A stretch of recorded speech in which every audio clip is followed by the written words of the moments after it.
नमस्कार दोस्तों, मैं doctor Shiv Kumar SPC government college Ajmer से आज बीएससी पार्ट थर्ड में ऑर्गेनिक केमिस्ट्री में आज हम पढ़ेंगे क्लासिफिकेशन ऑफ पॉलीमर्स। इसके बारे में कल हमने थोड़ा सा पढ़ा था, जिसमें हमने कल बताया था कि क्लासिफिकेशन को डिवाइड करने के लिए 5 तरीके हैं पॉलीमर्स के। एक तो जिस सोर्स से लेते हैं, सोर्स हो सकता है नेचुरल और आर्टिफिशियल। इसका स्ट्रक्चर बेसिस, इसका क्या स्ट्रक्चर है, सिंथेसिस, इनको किस तरह से सिंथेसिस किया गया, बनाया गया है, बेस ऑफ सीरीज यानी किस तरह से जोड़ा गया है इनको, चेन की तरह है या स्टेप ग्रोथ की तरह, और इनमें किस तरह के मॉलिक्यूलर फोर्सेस हैं जो कि इनको जोड़े रखती है। तो इस आधार पे 5 आधार पे हमने क्लासिफिकेशन ऑफ पॉलीमर्स किया है। पहला classification on the basis of source, natural और सिंथेटिक। नेचुरल यानी जो पॉलीमर्स हमें नेचर से मिलते हैं वो नेचुरल पॉलीमर्स हैं। एग्जांपल कह सकते हैं, सिंपल सा है, जैसे हम कहते हैं वीट और राइस जो हम खाते हैं उसमें अल्फा डी ग्लूकोज पॉलीमर होता है। Proteins, nucleic acids, natural rubber, isoprene जिसे सिस आइसोप्रीन भी हम कहते हैं, ये सभी एग्जाम्पल हैं। सेल्यूलोज भी है जिसमें बीटा डी ग्लूकोज होता है, जो नेचुरल पॉलीमर्स हैं। कुछ सिंथेटिक पॉलीमर्स होते हैं जो आर्टिफिशियली सिंथेसिस होते हैं। ये मोनोमर से बनाए जाते हैं जो लो मॉलिक्यूलर वेट होते हैं, और रिपीटेशन करने के बाद ये हाई मॉलिक्यूलर वेट पॉलीमर्स बन जाते हैं। इसके अंदर आर्टिफिशियल रबर है, इसके अंदर पॉलीइथाइलिन है, पीई है, पॉलीअमाइड्स है, पॉलीविनाइल, पीवीसी है, नायलॉन है, पॉलीस्ट्रीन, पीएस और बेकेलाइट है। एग्जाम्पल लेते हैं पॉलीइथाइलिन। जब इथाइलिन मॉलिक्यूल के n नंबर ऑफ मॉलिक्यूल्स लेते हैं हम, तो ये हमारे यहाँ बनाती है पॉलीइथाइलिन। ये सिंथेटिक पॉलीमर है। पॉली आइसो, ये हम इसको नेचुरल जो पॉलीमर्स है, नेचुरल पॉलीमर्स है, उसको बनाते हैं इसमें। तो इसके बारे में अब आगे हम पढ़ेंगे। नेचुरल पॉलीमर्स में जैसे हमने अभी पढ़ा, अभी सिंथेटिक इससे बन गए पॉली आइसोप्रीन। देखिए आइसोप्रीन है, सिस आइसोप्रीन है, ये पॉली आइसोप्रीन है, तो ये नेचुरल है। पॉली आइसोप्रीन जो ऊपर हमने पढ़ा, तो ये नेचुरल हुआ। पर अगर इसमें क्लोरीन जुड़ जाता है तो क्लोरो आइसोप्रीन होता है, वो होता है synthetic. Artificial rubber, polyethylene, P, polyamide, polyvinyl chloride, nylon, polyester इत्यादि। अब आगे हम इसके बारे में और पढ़ते हैं, जिसमें क्लासिफिकेशन है लीनियर, और हमें एक लीनियर है, एक होता है ब्रांच्ड। तो हम पहले लीनियर पढ़ेंगे। Linear polymers. In linear polymer, monomers are joined together in a straight line. Similar, the chains are arranged by side. किस तरह से पॉलीमर होंगे? इस तरह से लीनियर होंगे। तो रिजल्ट्स क्या होगा? मेल्टिंग, हाई मेल्टिंग पॉइंट है, density, tensile strength of linear polymers are high. The bond between these molecules are strong. Nylon, high density polythene and polyester. Branch polymers. In these polymers, there is a main branch and some irregular branches are joining to it. Its melting point, density, tensile strength, bond strength less are less strong. For example, low density polythenes, glycogen, amylopectin, ये इसके example हैं branch के। ये branch का example है। इस branch polymer के अंदर देखिए किस तरह से ब्रांच निकली। ये तो लीनियर था, इसमें ब्रांचेज हैं, इनके मेल्टिंग पॉइंट ये लेस स्ट्रॉन्ग होता है किससे? लीनियर से। एग्जाम्पल है लो डेंसिटी पॉलीथीन। पॉलीथीन आती है ना पतली और मोटी, तो जो हाई जो होती है वो लो डेंसिटी की, पतली वाली बिल्कुल होती लो डेंसिटी पॉलीथीन। ग्लाइकोन है, माइलोपैक्टिन। अब 3 डायमेंशनल स्ट्रक्चर्स लिखते हैं। 3 डायमेंशन में क्रॉस लिंकेजेस हो जाती है। हमने कहा था कल बताते हुए कि इस तरह से ये क्रॉस लिंकेजेस हो जाते हैं इससे। तो ये cross linkages 3 dimension cross linkages होते हैं, जिससे इनको एक फर्म स्ट्रक्चर देते हैं, बहुत स्ट्रेंथ देते हैं। ये बहुत हार्ड होते हैं, फर्म होते हैं, ब्रिटल होते हैं और भंगूर होते हैं, brittle. It does not melt on, they does not melt but on heating strongly से स्टार्ट बर्निंग। बेकेलाइट है, यूरिया है, फॉर्मेल्डिहाइड रेजिन है, मेलामाइन फॉर्मेल्डिहाइड रेजिन है। अब लेते हैं, ये हमने कल तक पढ़ा था दोनों। आज हम स्टार्ट करते हैं classification on the basis of their method of synthesis. देखिए मेथड ऑफ सिंथेसिस यानी किस मेथड है, कैसे सिंथेसिस होता है, एक पॉलीमर प्राप्त होता है। एक एडिशन है और दूसरा कंडेंसेशन है।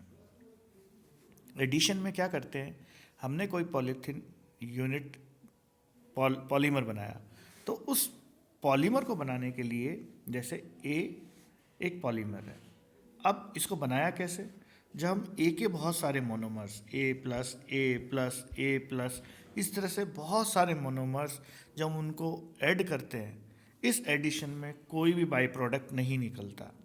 तो वन और मोर देन वन टाइप, देखिए एक जैसे ही कंपाउंड जब ज्वाइन करते हैं तो एक पॉलीमर बनता है, यानी मैक्रोमोलिक्यूल। तो इसे एडिशन पॉलीमर्स कहते हैं। और इस एडिशन पॉलीमर्स में जनरली प्रेफर डबल बॉन्ड वाले करते हैं, जैसे पॉलीथीन, इथीन से पॉलीथीन। अगर प्रोपीन है, प्रोपीन यानी कार्बन कार्बन कार्बन, ये प्रोपीन, तो ये पॉलीप्रोपीन बन गया। इसी तरह से पॉलीस्ट्रीन और polyvinyl chloride PVC, polyvinyl, vinyl कल हमने कहा था 2 कार्बन डबल बॉन्ड और ये Cl, तो ये पॉलीविनाइल हो गया। तो इस तरह से ये हमारा पॉलीविनाइल क्लोराइड हो गया। और इसी तरह से हमने एडिशन कंपाउंड्स पढ़ लिया। अब आता है हमारा कंडेंसेशन। कंडेंसेशन में क्या करते हैं, हमने कहा अभी एडिशन के अंदर कि भाई इसके अंदर जब दो एक ही चीज़ के एक ही मोनोमर के रिपीटेशन यूनिट से एक मैक्रोमोलिक्यूल बनता है। पर कंडेंसेशन जो पॉलीमर है, इस कंडेंसेशन पॉलीमर में 2 या 2 से अधिक भी हो सकते हैं मोनोमर जो आपस में जुड़ते हैं और कंडेंस होके एक पॉलीमर बनाते हैं। मान लीजिए ये ए है और ये बी है, ये कंडेंस होके ए बी पॉलीमर बना रहा है, तो क्या हुआ, इसके अंदर कुछ स्मॉल मॉलिक्यूल्स निकलते हैं, जैसे वाटर हुआ, अल्कोहल हुआ, अमोनिया हुई, कार्बन डाइऑक्साइड हो गया, HCl हो गया, ये साइड प्रोडक्ट्स होते हैं। तो इसका मॉलिक्यूलर वेट है, ये मल्टीपल नहीं होता। जैसे हम एडिशन में कहें कि ए का ए 10 जुड़ गए तो ए इंटू 10 ये मल्टीपल हो गया, पर यहाँ ऐसा नहीं है मल्टीपल, क्योंकि इनका मॉलिक्यूलर वेट सेम नहीं है। तो इसे कहें, अब इसका एक एग्जांपल लें, हमने कल कहा था नायलॉन 66 जो हेक्सामिथाइलिन डायमीन और एडिपिक एसिड, ये 2 हैं, इनका जो नायलॉन 66 बनता है। तो दूसरा है हमारा कंडेंसेशन इथिलीन ग्लाइकॉल और टेरेथेलिक एसिड और पॉलिस्टर, जो पॉलिस्टर ऑब्टेन करते हैं।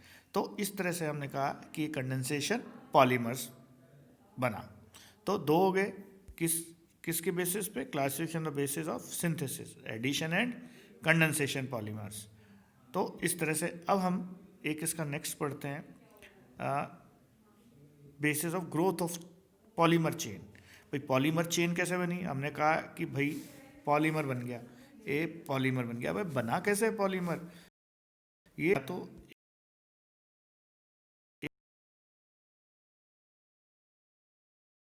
ए मोनोमर यूनिट्स की, तो ये पॉलीमर प्राप्त हुआ।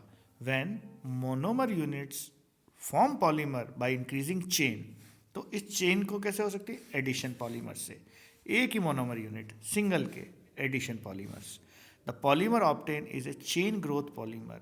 और ये प्रोसेस कंप्लीट होता है, फ्री रेडिकल बनते हैं, कार्बोकेटायन बनता है या कार्बोएनाइन। इथाइलिन का take place by free radical in the presence of peroxide. तो इथाइलिन है वो फ्री रेडिकल से होता है और परऑक्साइड उसके अंदर रिएजेंट पर होता है प्रेजेंट। एग्जाम्पल इथाइलिन, ये इथाइलिन, इस इथाइलिन के अंदर परऑक्साइड है, इस परऑक्साइड से पॉलीथीन बन गया। अब ये बना कैसे मैकेनिज्म, देखिए परऑक्साइड टूटा है, फ्री रेडिकल में बना, फ्री रेडिकल फिर टूटा है कार्बन डाइऑक्साइड और एल्काइल ग्रुप के अंदर, ये इस इथीन पे ऐड करेगा या इथाइलिन पे, जैसे इथाइलिन पे ऐड करेगा और ये R इसके साथ ऐड होता जाएगा, ये फ्री रेडिकल बनता जाएगा। इस तरह से ये दोनों जुड़ के फ्री रेडिकल बने थे, इसके साथ R जुड़ गया, अब फ्री रेडिकल फिर एक इथाइलिन से, तो इस तरह से जो डाइमर बना, फिर इस तरह से n नंबर ऑफ मॉलिक्यूल्स जुड़ के पॉली इथाइलिन बनेगा और ये चेन ग्रोथ पॉलीमर होगा, चेन ग्रोथ पॉलीमर होगा।